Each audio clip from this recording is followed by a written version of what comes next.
On tonight's Cover One Buffalo podcast, powered by BetUS and brought to you by the team at William Mattar Law Offices, we will discuss Khalil Shakir's extension with the Buffalo Bills and our offensive free agent wish list. But first, our guys, Handsome Jack. Broadcasting live to Bills Mafia Worldwide with Greg Tompsett and Aaron Quinn. Welcome to the NFL. Doesn't matter what's happened before today. Today's a brand new day. It's a brand new season. Your number one podcast for objective Buffalo Bills coverage. No matter where you are, we got you covered.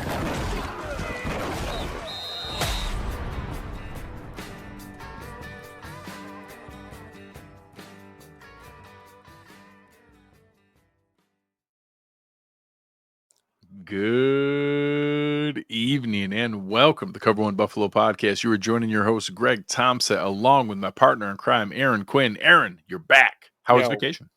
It was nice, man. The weather, I know you're not far from Buffalo, but the weather hasn't been great here in the Northeast. And everyone told me it was a great week to pick to get out of it. And I could tell by my car. We left my car at the airport. Dude, I ran the snowblower like 5 times. Yeah, dude. Ice, snow, covered in snow. It was good to get away.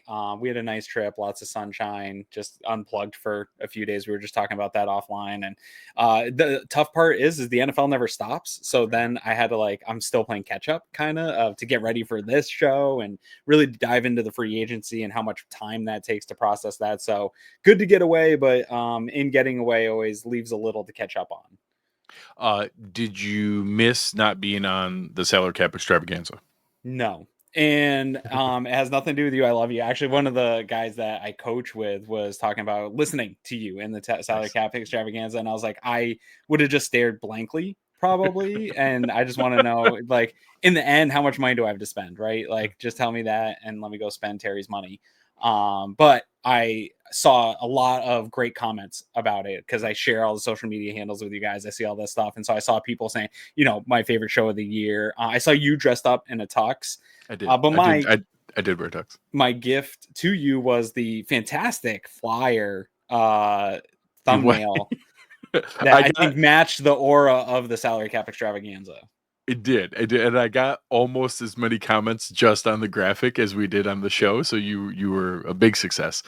So I shout out to Judge Mathis and David Tilton and Anthony Prohaska. They did an awesome job. Fantastic producer Chris Kepner had a live update going the entire time. It was really cool. I shared with some other folks that in a vacuum, we didn't do a single move that I couldn't justify or that you and I couldn't talk about here and wouldn't make sense. We just did more of them than what Renegade's likely going to do. Yeah. And we didn't cut barely anybody. We had very few releases. We did a lot of pay cuts, but we kept a lot of guys, and we created $61 million in cap space. So again, it tells you what's possible. I don't expect that number to be what actually happens, but we're going to have plenty of money and plenty to be able to do. So at the end of the show tonight, we are going to talk through our offensive free agent wish list. Next week, we're going to talk about our defensive free agent wish list. But first, before we get into there, William Mattar Law Offices want to know what's here to help. And I will let you break the news to the people because you have been the number one stan for the longest. Who is here to help? Well, honestly, I think you should break the news because it was early in the day.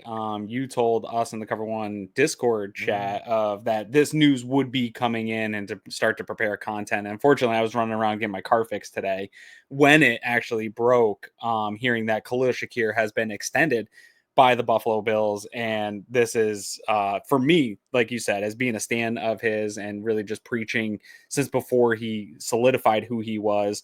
I think this is a great extension. You can get into the numbers, but it seems like a great deal on a guy that's still trending. Like I was saying in the Discord channel, I think we haven't seen peak Khalil Shakir yet. And so I think this is a great deal all around, a team friendly deal, and important to keep Josh's kind of insurance blanket, safety blanket with him here over the next 5 years. Absolutely. So as you said, if you were a Cover One insider and want to join in the Discord channel, they knew before everybody else. We had some birdies tell us that this deal was coming, and we shared it with the folks this morning. And then honestly, not a terribly long couple hours later, today we saw, I think Ian Rappaport and Tom Pelissar were the first to break it. The Buffalo Bills have extended Khalil Shakir on a 4-year contract extension worth up to $60.2 million, including $32 million guaranteed at signing. I'm going to go through a little bit of the nerdy part of what that actually means. So when you hear 4-year extension, the first question is, oh, does that start this year or next year? The Bills actually did an announcement that helped clarify that. It is an additional new 4 years. Yep. So it is this year's contract plus 4 years on top of there. So through 2029. So he will finish his rookie year contract this year, and then the 4 years start. He'll be 30 when he's a free agent? Yeah, it's honestly the perfect structure of how you would want to do it. You get a guy in this plan. He's been relatively healthy through his prime. He just turned 25, so we're going to now have him in age 25, 26, 27, 28, 29. Perfect. That's when you want a receiver. It's literally the exact perfect structure. It's a guy, like you said, he's increased his production every single year. He's maintained the efficiency that he had from his rookie year while increasing production. So anyone who thinks they know what his ceiling is, I don't think we know that yet. I think that that's still increasing as we go. And now the numbers that are in place initially, we'll wait and see what all the contract pieces come out to. My guess is that, I've used the Spencer Brown situation multiple times while we're talking through each of these different areas. And we know for sure that this year it was the 3.3 million. So we knew last year with Spencer Brown, he had a $2.7 million cap hit, and then he signed a $19 million extension per year. And his cap hit went from 2.7 to 2.93. It went up $230,000. So my guess is they're going to do relatively the same here for Khalil Shakir. His cap hit right now is 3.4 million. When this comes out, maybe it's 3.5, maybe it's 4 million. They're basically going to knock that $3.3 million salary down to the minimum, and then they'll give him, what's the difference there. So if you want to know my guess, they're literally going to look at the difference between there. So between 3.3 million and the minimum, they can knock it down 2 million. Well, 2 million, that means they could give him up to a $10 million signing bonus today. So they can give him $10 million today in a check. He gets 10 million cash. They spread that out 2 million per year over the next 5 years. The 2 million from that plus the 1.1 or 1.3 minimum salary gives you the same $3.3 million cap hit for this year. But instead he gets $11 million this year instead of $3 million. So sure, Shakir's happy. That works out. Then next year you do another prorated option bonus where it's going to spread out over the life of that deal, and probably another minimum cap hit. And that one will be whatever it is, another $8 to $10 million plus the minimum cap hit that he gets there. And now all of a sudden he probably has next year a cap hit around $5 or $6 million and gets another nice chunk of money. They talked about 32 million guaranteed at signing. My guess is the salary in the third year is probably a little bit guaranteed, like half guaranteed. Sure. In reality, with the 3.3 million this year, I'm going to assume that the first 2 years are pretty close to the $15 million average in total compensation. This is really going to be a 3-year, $33 million deal, and then we'll see. And if he's playing great, we keep paying him $15 million a year, and it turns into 5 years at $63 million. If things don't go as planned, Brandon Beane always builds outs into his deal, but most likely, if I told you got to keep Khalil Shakir all the way through his 20s at $12.7 million a year, 5 years, $63 million, that is a slam dunk. My immediate comment was every single place I looked. So that's, PFF, Over the Cap, Spot Track, and me, my guess was 17.5. I didn't see a single place that had a number that low at 15 million per year in the new money. Everyone had it 18 to 20 million. I thought I was low at 17.5. The fact that he signed for up to $15 million a year, which means he has to hit incentives to get the $15 million per year and the $60 million total over 4 years, and that it's new money in those years. We still get the 3.3 million this year, and it's basically 5 years at 63 million. That is a slam dunk 10 out of 10 awesome deal by Brandon Bean. And good on, Khalil Shakir, 5th-round pick, locks up life-changing money. $60 million is huge money.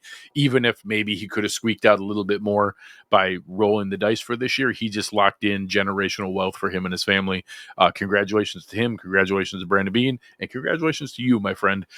Your number one guy on offense here outside of Josh Allen has now locked up with the Buffalo Bills. Yeah, I think he's I'm not going to speculate or assume his motives for this being seemingly a team-friendly deal. And he could probably have tested the market, like you said, squeaked out a little bit more. At a minimum, he didn't maximize what his value could have been. I think it's understanding the situation you're in and that the situation benefits you, and it's a good situation to be in. Staying with Josh Allen here through your 30s. I honestly think, if I have to put a prediction on it, I think in 3 years we'll be talking about another extension for Khalil Shakir here and a reworked deal, because I don't think he's hit that ceiling yet. And I'm hoping, we were talking a little bit about this in terms of free agency in the draft and addressing wide receiver, what happens with Amari Cooper, and Eric and I were kind of going back and forth a little bit, not in full agreement of what the Bills need to address at that. And for me, a lot of it is, how do you develop Khalil Shakir into more than what we've seen? Because I think there is more to do. And I think that extending him and making him a priority in extending shows the Bills probably feel that way. And some of it's like Curtis Samuel's development, some of it's Cam Coleman's development. But I think that development of, and maybe I need to get my brakes pumped a little bit on Khalil Shakir, but I think he can do more of that, everything people are looking for in a true number one wide receiver, and separation and all those things they can do. I think that they just haven't reached that point in the offense with Brady and Shakir, but there's more meat on the bone, I guess, is what I'm saying. But maybe I'm wrong. Maybe I'm overestimating what he can be, but I see a guy that's like similar to like a Hines Ward type of dude, a Robert Woods type dude. I'll give you the current example.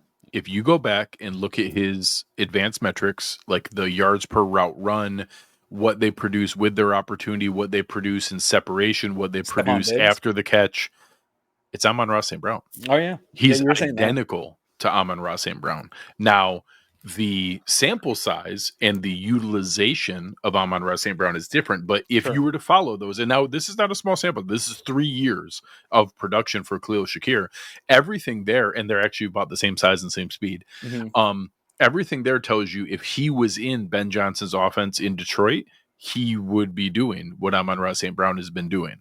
So he's kind of that super power slot where it's the most utilization of any slot receiver in the league, where they run the offense through it, almost back to like the Wes Welker, Julian Edelman kind of role, where like the number one receiver was the slot guy. And I think, everybody eats and all those kind of things. I do think there's the possibility that they, again, whether they do it or not, whether they lean into it to that degree, the number of targets that Amon-Ra St. Brown gets, I don't know that I see 150, 160 targets for Khalil Shakir, but everything we've seen as his production has escalated tells us he could maintain a lot of this efficiency if he were to get that amount of targets, and that he would produce like an Amon-Ra St. Brown. Now, our offense may not need that per se. We scored as many points as Detroit did. It's not like we were lacking. It's not like we weren't able to do that. They had struggles in some of their big playoff games too. So it's not like their offense is just better than ours. They're just different. They funnel theirs different. They're very, very top heavy in their 2 running backs and then their top receiver. And then it's a lot lower beyond there. But it is an example of, on paper, their efficiency is very, very similar. Yeah. I just think, I'm high on him, and I want to make sure I'm not too high. Right. But I everything I see is just like, I see more trending. And this is a great time to buy into this contract. I think in 2 to 3 years, we're going to be talking about what an insane deal it is. And then like having real conversations about like, he's going to get paid again. And for anyone worried about the amount of money, it makes him the 30th highest paid receiver in the league. Last year, he had the 21st most catches and the 33rd most yards. So if he doesn't increase at all, he got paid basically what he is.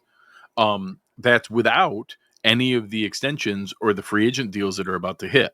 By the time the season starts, he'll probably be about the 40th highest paid wide receiver in the league. Wait till we see what Jamar Chase makes. Like, wait, he's so many. He's not Jamar Chase, but wait till we see those deals. And what this does, Greg, this is something that like I'm a believer in terms of like the cap situation. We get so hyper focused on the individual deals. I think of like pools and buckets at position groups, and if you save on your wide receiver one or your most productive wide receiver, there's more money in the bucket to go to a James Cook on maybe a deal that we're not comfortable with for a running back, but it allows you some of that because you're not paying a Jamar Chase type guy, right? Like there's only so much money you have in this cap. You have to split it up. Maybe it's not always ideal in the ways you split it up, but getting a deal with the Khalil Shakir here, extending that on a deal gives you a little more somewhere else. So on that note, big shout out to our guys over at William Mattar Law Offices. We love working with them. They're fantastic partners. You know the slogan, hurt in a car, call William Mattar, 844-444-4444. Always fun to work with them, and they're there for you anytime that you need. All right. As we now pivot into the topic for tonight's show. That's all the offensive wish list guys I have. Yeah, re-signing Khalil Shakir was your entire wish list. I won't lie. Next week's show is more fun. I'm not gonna sugarcoat it for people.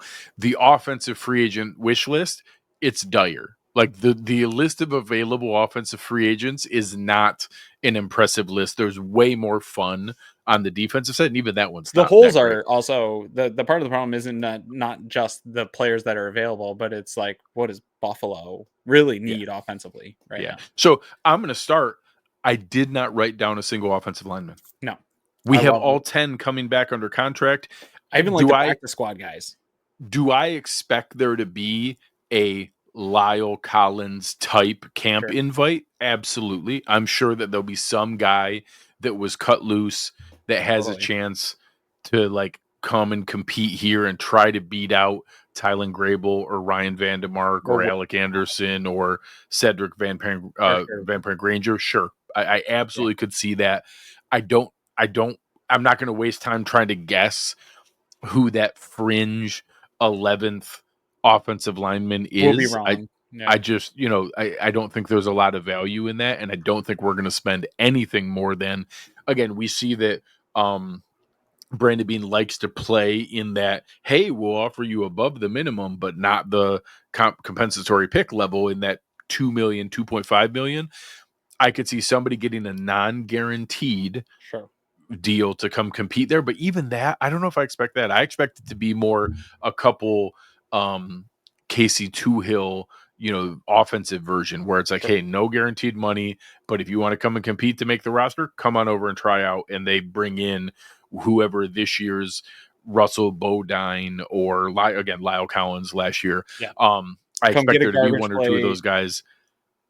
Come hang out. I'll meet him at Pittsford Dairy. Awesome ice cream. I'll get some ice cream with him. Summer in Rochester. You're gonna need those guys. You're gonna need some bodies to fill out the off season that you need. So those guys are important too. You need 15 bodies in camp. You need 15 offensive linemen. We need 5 more. So whether they're 6th round picks or UDFAs minimums, or camp invite veterans, I don't care. I think the odds of them making the roster is. I think we know the 9-10 offensive linemen who are going to make the roster, and it's going to be all the guys from last year. I honestly only have 2 position groups for me that I even have any targets for. So, I'm going to start with one where I think this is just wish list for me because I actually don't think we're going to sign one, but there are some fun vibes, backup quarterbacks that I would like to have that. I think it's way more likely that it's insert Josh fun golf buddy. No guarantee to Mitch Trubisky, but that it's going to be one of Mike White, Shane Buechele, Mitch Trubisky making it out of camp, the other guys getting cut, and honestly, the other guys getting brought back on the practice squad. Buechele's going to be just hanging out. Yeah, Buechele's a distant fourth. I do think Mike White could beat Mitch Trubisky and win the roster spot, and Trubisky could get cut and be the practice squad guy. I do think that's a possibility. However, I would be remiss not to let everyone know that if you didn't enjoy the Jameis Winston content down at the Super Bowl and he was just a pure joy at all time. He is just an absolute joy. I would love to have him just around our locker room and the vibes of it. Also, again, you guys know I love the guys over at overthecap.com. They did their analysis equation of low guaranteed money, high salary, low OTC valuation, which is like their baked in calculus of what they think a contract projection should be. and then they flip it upside down and say, okay, who's the worst number? And they do a ranking of the 75 most likely release candidates. And that's always a great place to start. If you want to know who else might be out there in free agency, 2 names you guys are going to recognize, Tyrod Taylor and Gardner Minshew, both very likely release candidates. I think all 3 of those guys, Jameis, Tyrod, and Gardner, are much more likely to get a little bit more money than Buffalo's going to offer somewhere else. If the Bills could bring in any of those 3, I don't even know if they're that much. They are all better. All 3 of them are better than what we have. So I'd like it from there. I don't know if they're enough better for it to matter. I'm not going to go on my backup quarterbacks don't matter rant again tonight. You guys have heard me go on that before. Anyone who's not Josh Allen is equally not Josh Allen. I don't care. But if we were to add Jameis Winston, Tyrod Taylor, or Gardner Minshew, I'd like it. It's kind of fun. They're all like fun guys to talk through.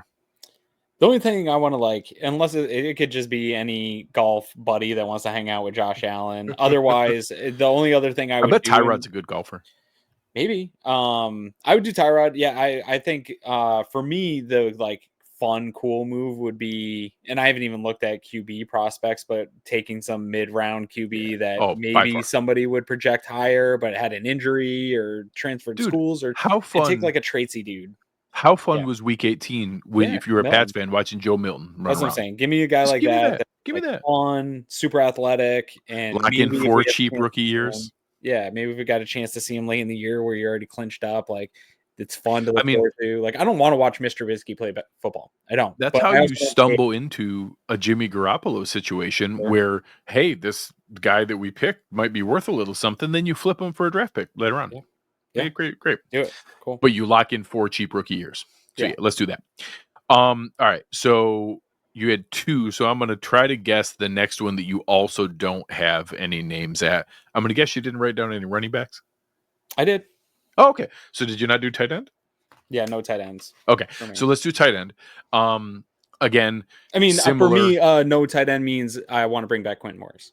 Correct. Which again, just like our offensive lineman communication, I think it's by far the most likely that our tight ends are Dalton Kincaid, Dawson, or let me list it with the best tight end first. Dawson Knox, Dalton Kincaid, Quentin Morris, Zach Davidson, and 5th round pick X and UDFA Y. And those are the 6 guys we bring into camp.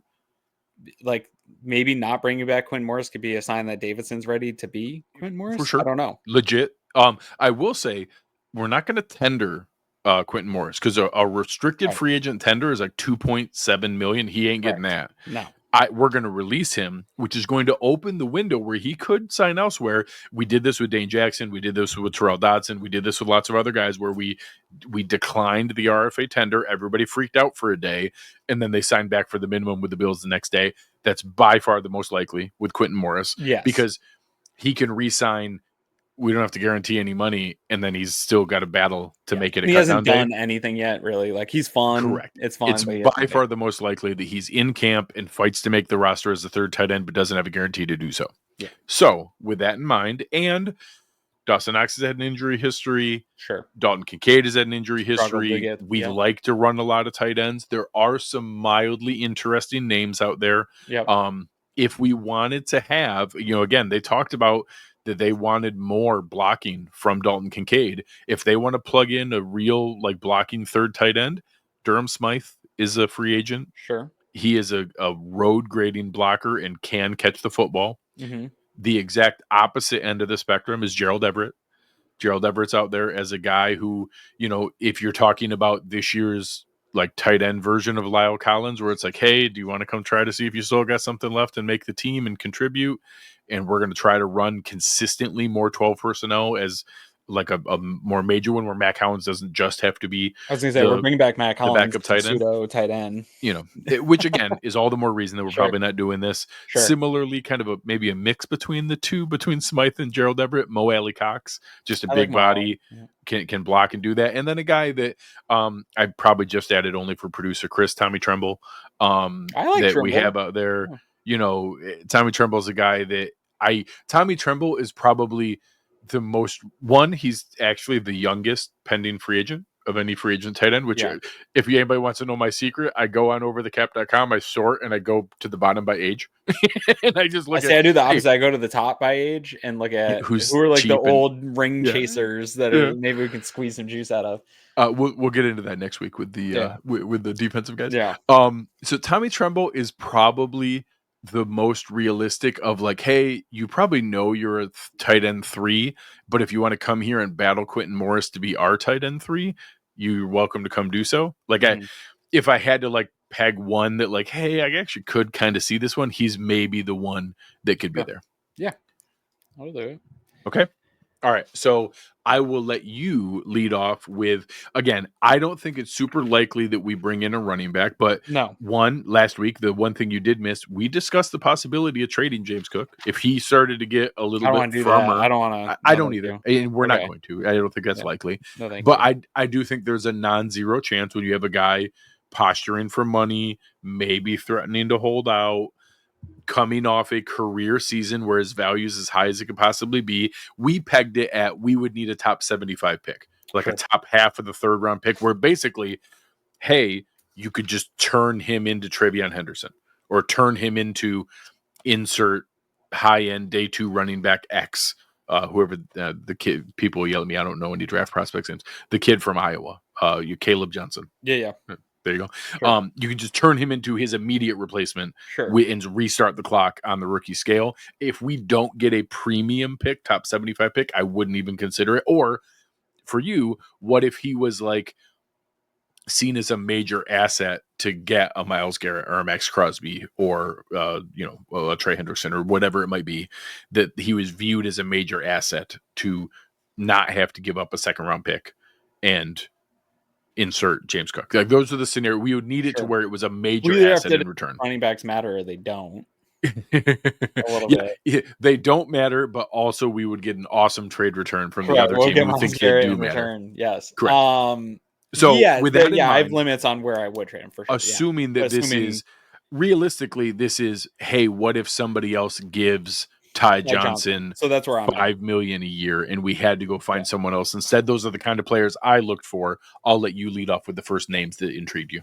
My plan is Ty Johnson. Bring him back. Yes, right. Same. 20 years old. I like exactly the role. I love this room. Keep the offensive line, just like we talked about. Let's keep this continuity on this offense. The offense is not the problem. If that is the case, one of the top guys that I have on the wrong side of 30 for a running back, but I would bring in a Kareem Hunt with Ray Davis and James Cook just to be kind of like a spell back, short yardage guy. I think he can still take that load on. I like the way he runs. And then he is freakishly tough to tackle.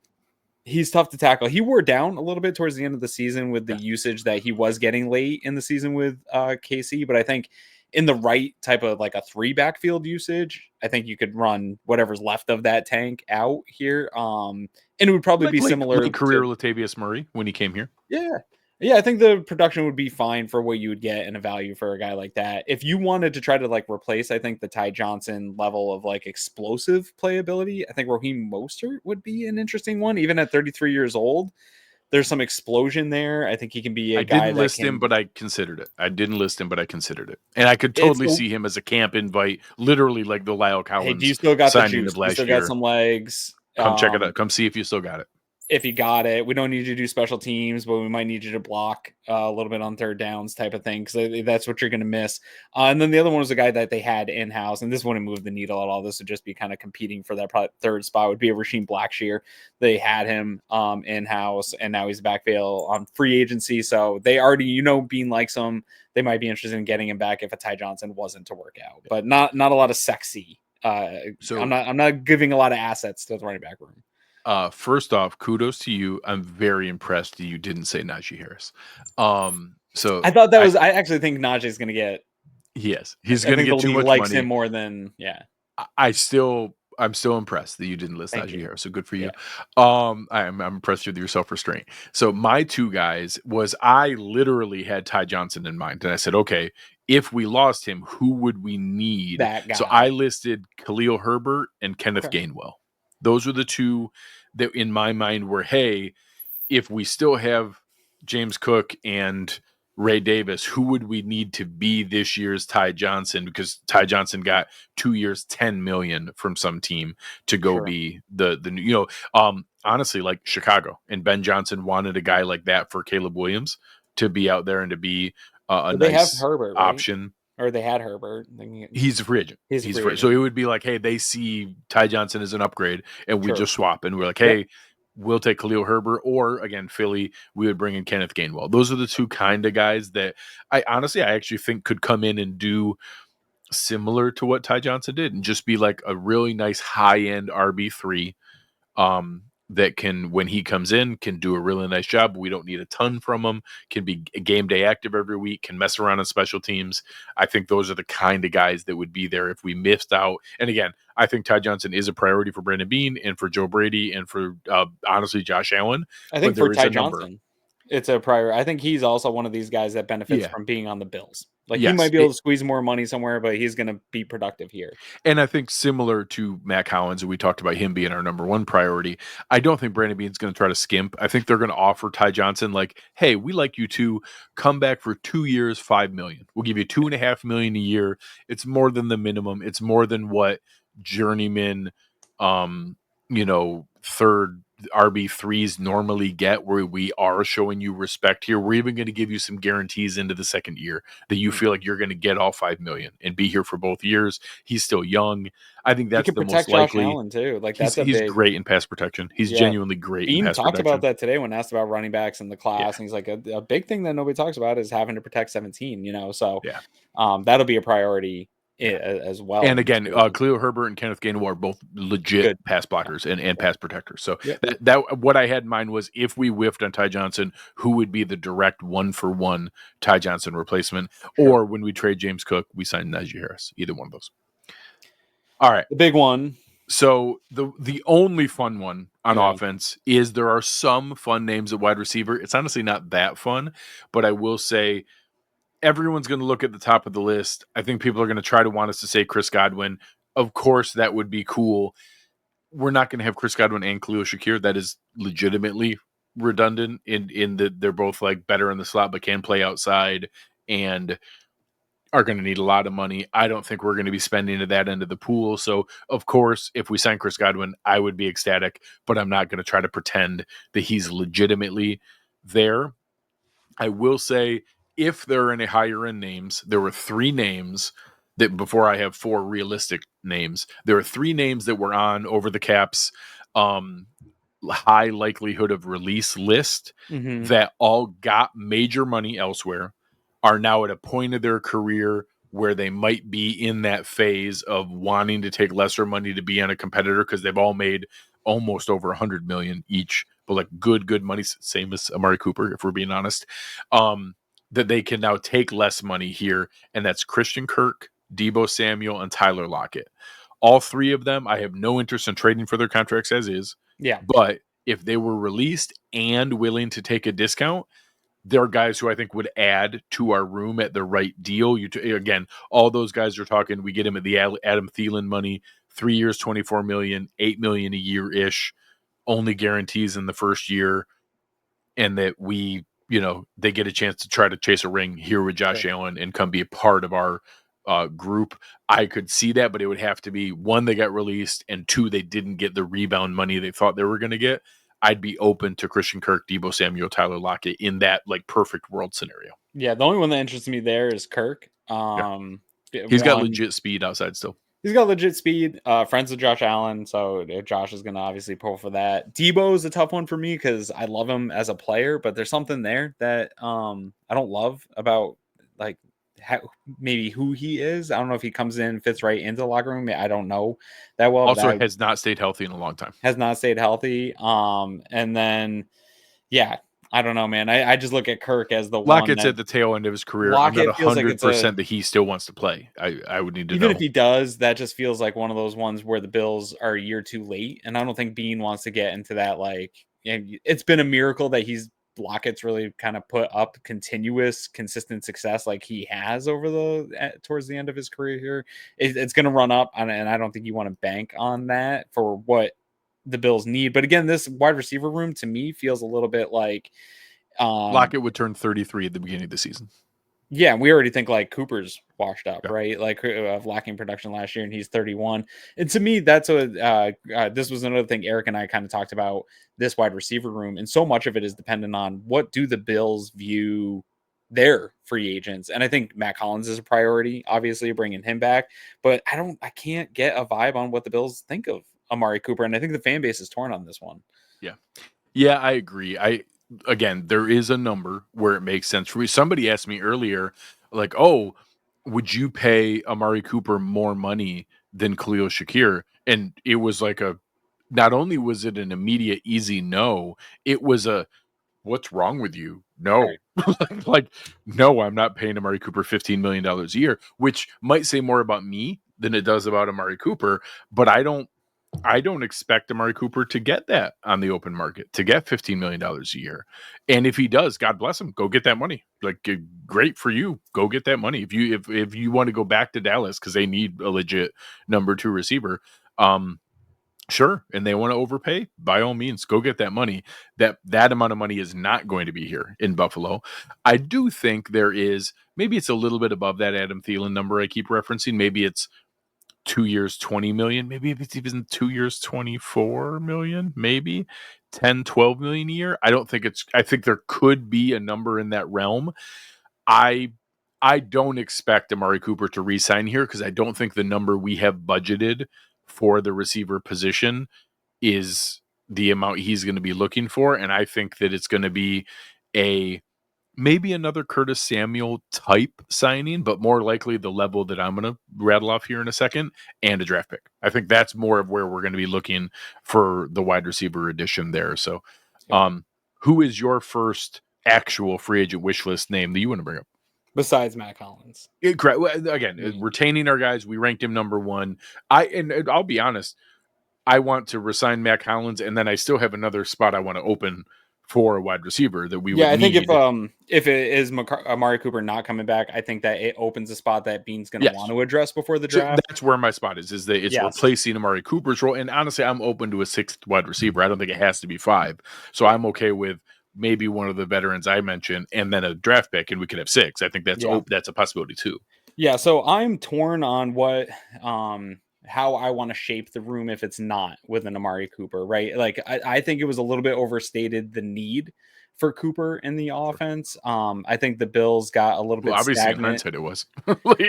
In hindsight we probably could have been like I think he was additive. I think he was a net positive. Yeah. But I also think we probably could have had a very similar season to what we had without him. Yeah. A lot of my plan is gonna bank on Curtis Samuel staying healthy, which that might be a dumb idea by me to hope that he stays healthy for a year. History would say that that's not a good bet. Yes, I hope so too. History would say that it's not a good bet. If that occurs, it kind of changes how you necessarily have to attack the free agency to fill the Amari Cooper role. Like I could live in a world where it's Khalil, Curtis, Keon developing in his 3rd year with a Matt Collins and sort of rotating that 3rd guy as Keon and Matt Collins. Like I can live in that area. And then you bring in somebody here off this free agency list, but it's assuming I'm trying to replace that Amari Cooper role. I think the guy that I'm kind of targeting on is Nick Westbrook-Ikhine. Oh, I saw the name, but I did not list him. I like that. I think that there's some high upside. Crazy touchdown streak last year. Still under that 30. He's 28 years old. I think he's got the 6'2", 211. Not much more productive than some of the other guys like a Matt Collins. He did it on more targets, but was more productive in terms of getting touchdowns.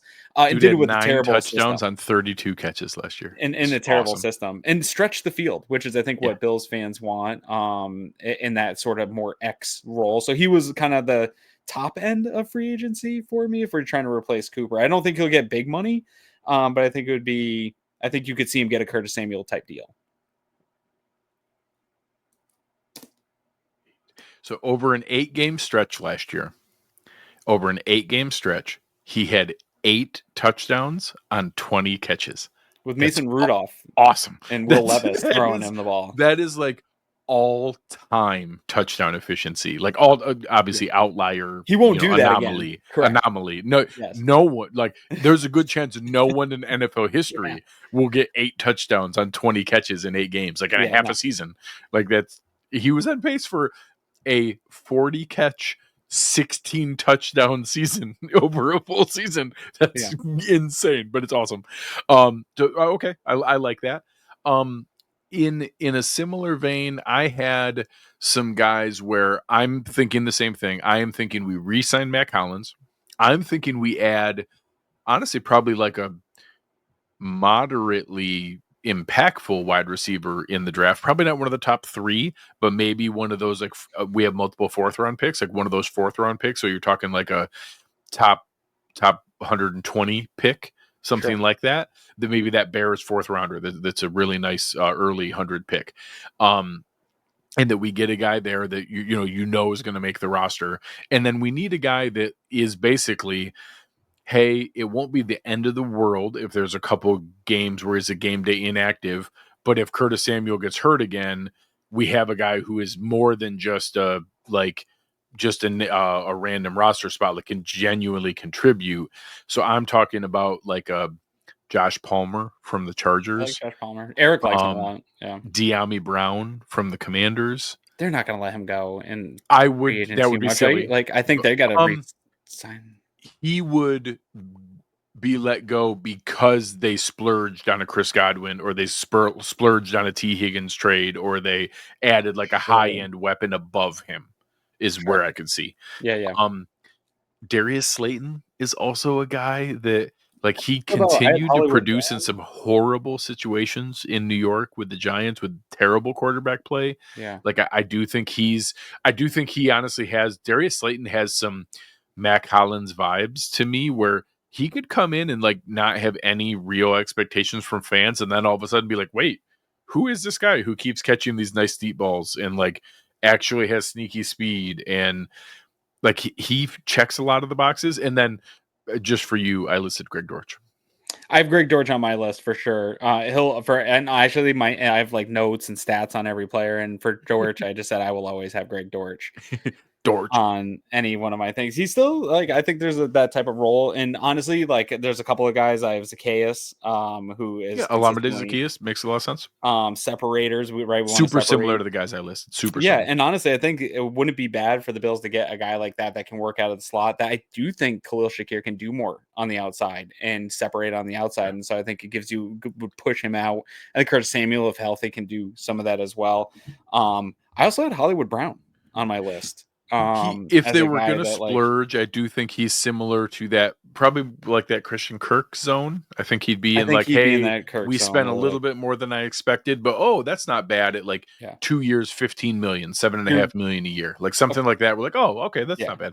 Yeah, he's what, 4 years removed from like real production, high end production, and so like you're banking like, hey, maybe we can get back to some of it. We'll pay you for the production that you have had. And I do think the timing might be right in that, like, getting over the injuries, having a full healthy off season could be one of those ones where it feels like an overpay when they do it, because he hasn't had the production lately, but then he's healthy at the right time and you get a healthy season out of him and you can recapture some of that production. 27. He's 27.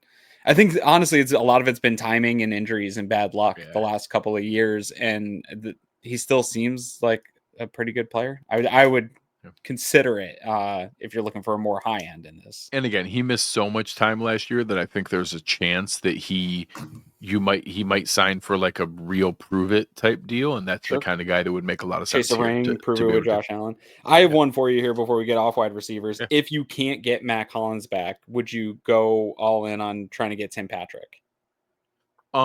He is super in that Mac Hollins mold. He's old. Yeah. He's the same age, 32. They're like pretty close players. Yes. I feel like I miss one, similar. I'd go get the other if I could. Yeah, correct. Super similar. I think he could do a lot of the things. I will be shocked if Mac Hollins is not retained in Buffalo. Like it is such an easy, automatic. Like, I don't think he's going to have a crazy market. I think he liked it here. I think the team and the locker room loved him. I think Bean liked him. I think McDermott liked him a lot. I think he was like a genuine good leader for the group. And he also has like all the things McDermott loves, with the like insane work ethic, and loves all the dirty work parts of the game, like the blocking and the special teams, and like doesn't mind doing any of those things, that is like such an easy fit for that locker room. Sure.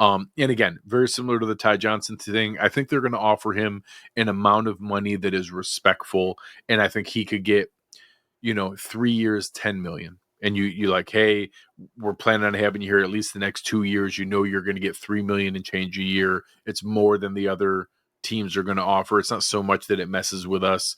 Sure.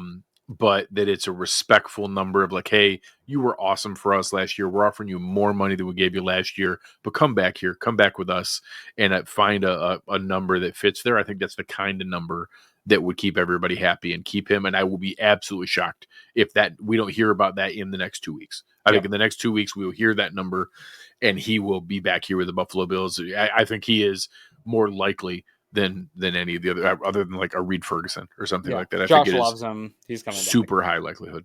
Yeah, Josh loves him. He's coming back. Yeah, I honestly, realistically, I think the offense is pretty much a run it back. Maybe you swap out Amari Cooper for some other aging vet opportunity for the roster, but this offense doesn't need its tweaking around the edges. I think the big developments in the offense will be development of the guys already in the building, tweaking Brady's system to kind of stay a step ahead of what defenses are going to do to stop it. But it's not much. It's refining the small things. Dude, bringing back the offense that scored the most touchdowns in franchise history and the most points in franchise history before the Week 18 game, in 16 games, they scored the most touchdowns in franchise history, the most points in franchise history, the first offense to ever have 30 rushing touchdowns of 30 passing touchdowns in the same season.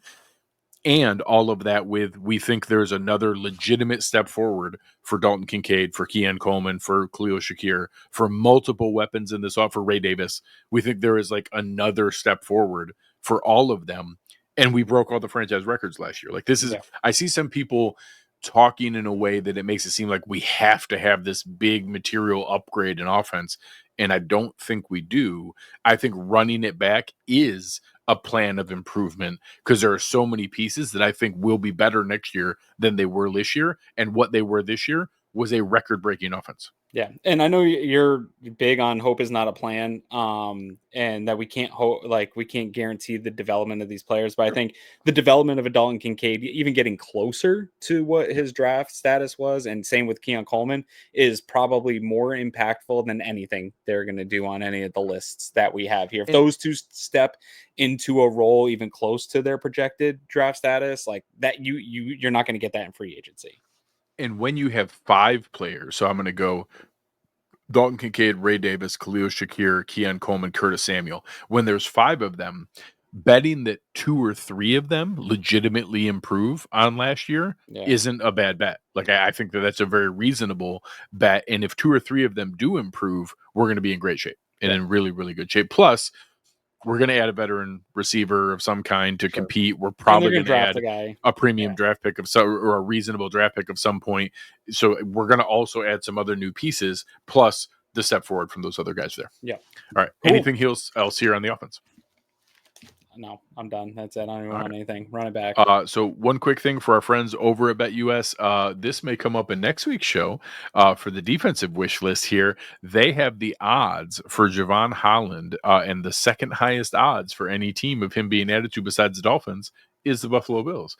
So we'll talk about that next week in our defensive wish list. Spoiler alert. Yeah. That's all I'm saying. You'll have to tune in next week to find out if he's listed. But shout out to our friends over at BetUS. Use promo code YouTube150. Get a 150% deposit bonus on your first deposit, 125% on your second and third deposit, up to $2,000.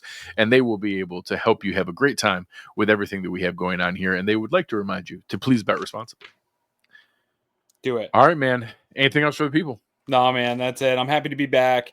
Happy to start going on this process here at the off season. Love Khalil Shakir coming back. I think that I put out that extensions graphic. This was the first to drop. I think being talked about it. There's other conversations they've had out there. Some that haven't even started yet. I think that news is going to start picking up here over the next couple of weeks. Absolutely. I'll talk about a little bit more on our defensive wish list next week. There were a couple comments sprinkled in that I think could come into play. Yeah. But on behalf of our team here at Cover One, make sure you're checking out our Salary Cap Spectacular last week. The great work by the Film Room, Under Review, Disguise Coverage, Air Raid Hour, all the different shows. But huge thank you to our producer, Chris Kepner. And on behalf of my partner in crime, Aaron Quinn, I am Greg Tompsett. You've been listening to Cover One Buffalo, and we are